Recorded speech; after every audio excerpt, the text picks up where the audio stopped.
hopefully you can hear me, and I don't have any delays here. So what I was saying before, I am not doing a story specific to Marissa, but I am doing a story on domestic violence in general.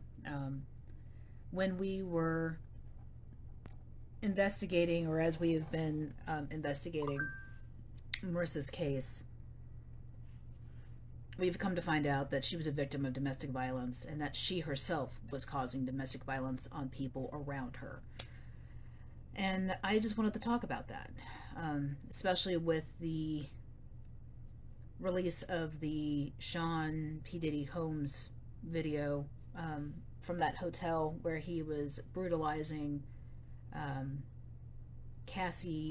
Um, it's sickening. It's upsetting. It's triggering. It's all the things above. And I felt compelled to um, share my experience with it. Um, Domestic violence is not a cut and dry situation. It really isn't. You have the victim, you have the perpetrator, you have the reasons why you stick it out, you have the reasons why you leave, you have so many things going on. And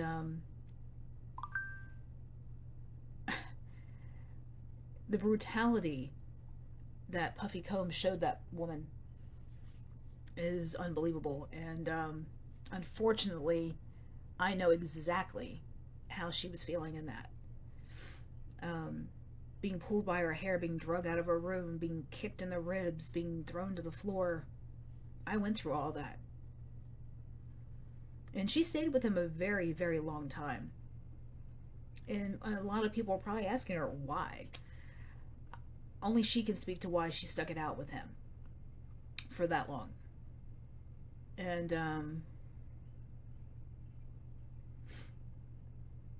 I can't speak to her reasons. And, people would ask me when they heard what I went through, why I stuck it out for 22 years. And any reason I give is not going to be good enough in other people's mind. And it really shouldn't matter why. The point is I did. The point is I survived. Um, when he was like stomping her, I was crying. I'm crying now talking about it because like I said, that has happened to me. I have had cracked ribs. I have had concussions. I have had bruising and tendon tears and everything. And I know the last time I was beaten down so bad,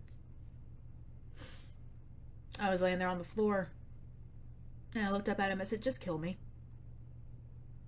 Just kill me." I begged him to kill me because I just couldn't do it anymore. And he had a sick smile and he walked away because I think at that moment he thought, I won. I've finally broken her. And he did. He did. And I cannot speak to why Cassie stayed with Puffy Combs for as long as she did, but she probably felt she didn't have an option. And I will say this, yes, I was a man beating on a woman, but I also would condemn a woman beating on a man. I also condemn a woman beating on a child, or a man beating on a child, or a man beating on a man, or a woman beating on a woman. Whatever connotation you want to come up with, I condemn it all because nobody deserves that. And like I said, for me, I was lucky I survived because there were times when I didn't know if I was going to. And there were times I considered taking my own life to escape. And there were times where I thought about taking him out to escape. And when I finally got to my wits' end with him and I told him I was done and that he needed to leave, he was so physically frail and sick. he couldn't come after me. And I do know that had I gotten him out of the house, he never would have left me alone.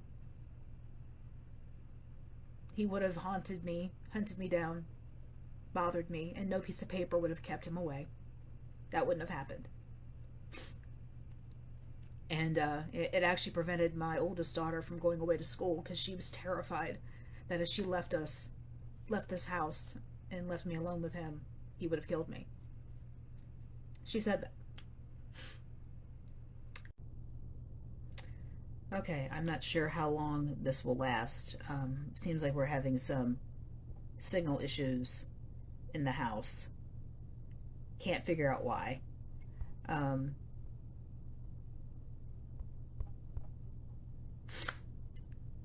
but yeah, so if you heard the previous part of what I was going on about, I was sharing my own domestic violence story, what I dealt with in my life, and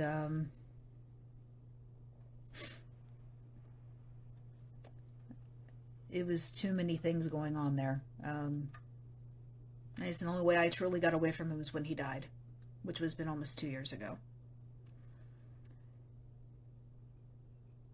And I look at myself as being weak at times. I have that shame. Because whenever you are getting beat on by someone else controlling you, there is a sense of shame, a sense of disbelief. You don't want to talk about it to anybody. You hide away from the world. And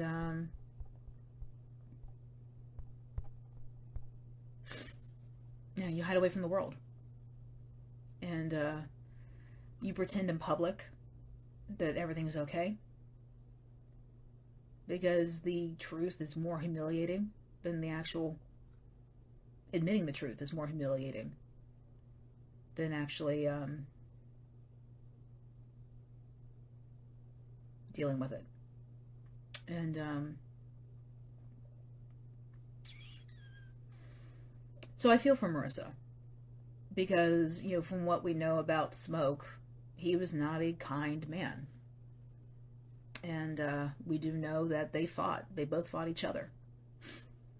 And, we have stories that, she beat up on her mother and her sister. I don't know how true that is. Just like what I'm saying about what I went through for over 20 years. There is no proof to any of this, of what I'm saying. And of course, the person I'm saying who did this to me is dead. So he can't even say, yay, nay, not true, whatever. So, I understand if people don't want to believe. Because there is no hard evidence other than my medical records that show the injuries I have, that I was able to explain away. And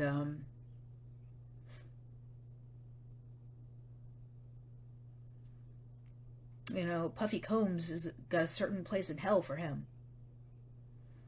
What he did to that poor woman. And I'm sure she's not the only one. The woman he was married to for years, that Kim Porter, I'm sure if she was alive, she'd have a story to tell. And like I said, my abuser is gone. I no longer have to fear him. But there were days I did not know if I was going to live. There were days I didn't know how I would survive if he left. There were days I wanted to die. All these things I went through. And now that he's gone, I'm free. I no longer have to worry. I no longer have to look over my shoulder. I mean, I can tell you that I still have triggers. Certain noises I hear, I wake up in the middle of the night, panicked. That's why we moved to a house with no basement. Because hearing him come up the basement stairs terrified me so much. I never knew what was going to happen. Especially towards the end of his life, I had no idea. And, like I said, I condemn anybody who brutalizes people. Man, woman, or child. Or animal, for that matter. I condemn them all. There is no justification. I would ask him, why do you do this to me? Why? And he would just say, you just make me mad. No real reason. No, nothing that I said in that particular moment or did in that particular moment. None of that. I just made him mad. And, I used to believe it was because of his drinking that he did it, but then when it started happening when he wasn't drinking, that was even worse. Because when they have substance issues like that, you can kind of ignore it and pretend it didn't happen. Or you can blame it on that. It's like, this is not who they really are. And that's who he really was. Outside of this house, people thought he was fun, he was great, he was magnanimous, he was a talker, he was entertaining, he was all these things. Inside this house, he was my personal nightmare. And I can't explain why I never left. I myself don't even know why I never left. But I dealt with it. I survived it. And others can break the cycle and get away. You just gotta have the bravery to do so and believe that you can live without them. Yep. It can happen. I did it. I was in the process of doing it before he died. But he died. And like I said, I think had I gotten away from him before he died, I don't think he would have left me alone. He was very controlling, but yet dismissive of me at the same time. It makes no sense. Very critical of how I looked, very critical about what I said. I was not allowed to have my own opinion. I had to follow his line, what he deemed what was necessary. I didn't have friends. Any person that came into my life that had that could have influenced me against him, he made sure they got the hell out. I led a very lonely, secluded lifestyle for a very long time.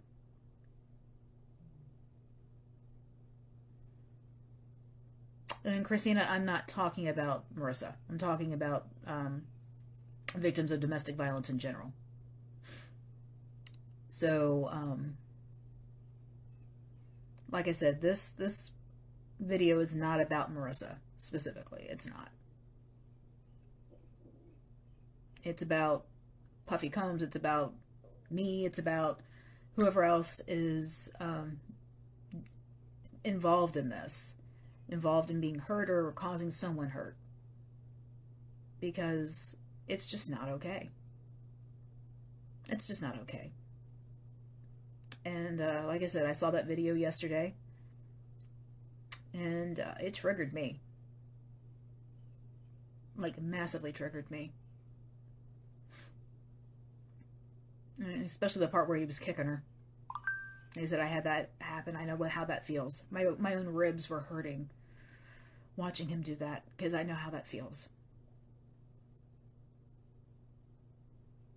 And I stood tall. I tried to get away. There was one time I went to leave the house. We were having an argument. I went to leave just to get away. And he had my hair in a ponytail. And he grabbed me and yanked me back in the house. I landed right on my ass on the floor. One time, I got thrown into a kitchen counter. That's how I cracked one rib one time. Yep. Yeah. There were times he would get angry and punch a hole in the wall. He said, you're lucky that could have been your head. That was your face I was thinking of. Yeah, I got that a lot. People always asked me why I was redecorating my house so much, because I had to cover up the holes he was punching into the walls. Early on, right after my mom died, I mean, we were together a while before my mom died, but when my mom died, when he would get really angry, he would just break the things she left me. She would collect these dreamsicle angel pieces, little figurines, and he would just throw them across the room, smash them. Don't have any of those left; they're all gone. So he broke them all. Yeah. He would tell me I wasn't smart. He told me he was smarter than me. I was dumb. He told me I was lazy. He said I was complacent. He wasn't attracted to me anymore. I mean, just a lot of things. I mean, any type of degradation you could throw at me, he did. And yet I stayed. I truly believe when you're in a relationship like that, it's a systematic course of brainwashing from the very beginning. So, and then by the time the actual violence starts, you are so sucked in, you are able to deal with it or push it away. And as time went on, it got worse. Kids didn't know what was going on for the longest time. It was after we moved to North Carolina 10 years ago, where he was drunk and we got into a slight argument. And it was the dumbest argument, because he was asking me about a discount that I got with a job I had. And I told him, I said, it depends on what they want. What's the discount? It depends. It's like he just didn't understand what I was saying, and he just got so angry. And I remember he yanked me off the couch and slapped me. And I tried to get away from him, and he grabbed my shirt and just ripped it off my shoulder, and I got thrown into a wall. And that's when my oldest daughter came out of the bedroom and heard the commotion and was completely shocked. And I remember he stopped for a second because he was surprised to see her. And I hopped up and I hit him. It was just the only time ever in years I had a chance. And he went insanely angry on me and started beating me down into the floor. And she shoved him off. And my hair was torn, my shirt, my clothes were torn, I was bloody, I was bruising, all that stuff was going on. So yes, I have a PTSD diagnosis. Now you all have an understanding why. I'm fortunate enough that even though the brutality I went through with him, I do not look at other people in that same light. I still look at people as if they have good intentions when I meet them. Am I more cautious about people? Yes. Way more cautious. But I have issues, I'm not going to lie. And I implore anyone who's in a situation similar to mine, you can survive, you can get out. You can live your life. I did. Because all it's going to take is one time where that person, I shouldn't say he, but it's only going to take one time where that person goes just a little too far, and that's it. And there were so many times that could have happened to me. Thank God it didn't. Thank God it didn't. And I'm glad that this Cassie, I can't remember her last name right now, but Cassie, Puffy Combs' ex-girlfriend, I'm so glad she got the hell out. Because that could have gone a completely different direction for her. And, yeah. That's just a horrible, horrible situation. And I implore anyone who's in that situation, get help. It's out there. I just wasn't brave enough to do it myself. But God had a plan for me, took him out. And I was free. Free to live, free to love, free to do what I want. So, okay, well, now you've seen me get all emotional on camera, on live. Um, I truly believe Marissa was a victim of domestic violence. I truly believe her situation, why she's missing, why we've not seen her in almost 5 months, is because Smoke went too far and killed her. That's what I think. Truth will come out, come hell or high water. The truth will come out. But in order for it to come out, we need people to talk. Because there are people who know what happened with her that night. There are people who know where she is, and they need to speak. Help break the cycle of this crap. Let us know where she is so we can get this case closed. Give her kids closure. Get the people responsible for her being gone in jail, you know? Because this is not okay. People being quiet is not okay. People threatening other people is not okay. You know, people beating on other people is not okay. None of it's okay. We are a unique society where we can feel for others, where we can put ourselves in other people's shoes and get what they're feeling.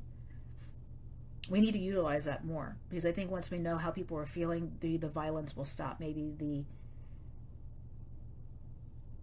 craziness will stop. You know, hating other people because of what religion they follow, hating other people because of what race they are, or sex, or sexual preference. There's too much hate in this world, and I can't take it. I mean, it's just awful. And nobody needs to be dealing with that. No, not at all. Okay, so I've been on my soapbox long enough, and you've seen me cry. And I have no new updates on Marissa, and I apologize, but nobody has gotten back to me about anything. And we're still getting leads from other people, but I, at this point, can't talk about them just yet until we ferret some stuff out. But this was my story about my domestic violence issue that I've had, and I feel for anyone who's gone through it. And if you need someone to talk to and want to just say, hey, I'm in a situation, I just need someone to talk to, please let me know. I could be a sympathetic ear. God knows I know what it's about. I survived. And other people can too. And, but I'm going to hop off here. So this is Rebecca with Red True Crime. You can check out my YouTube channel at Red True Crime. And subscribe, like, share, comment, criticize, whatever. But again, my famous thing I like to say is be weird, be rude, be safe. Because if you're weird and rude, then you won't get taken, and I truly believe that. So be careful out there, everyone. Love each other. Be kind to each other. Stop judging everyone. Accept them for who they are. Goes a hell of a lot longer than just being so critical. So, have a great Saturday, great weekend, and if anything new comes up, I'll let you know. But other than that, Rebecca with Red True Crime, I'm out. Have a great day, and thanks for listening.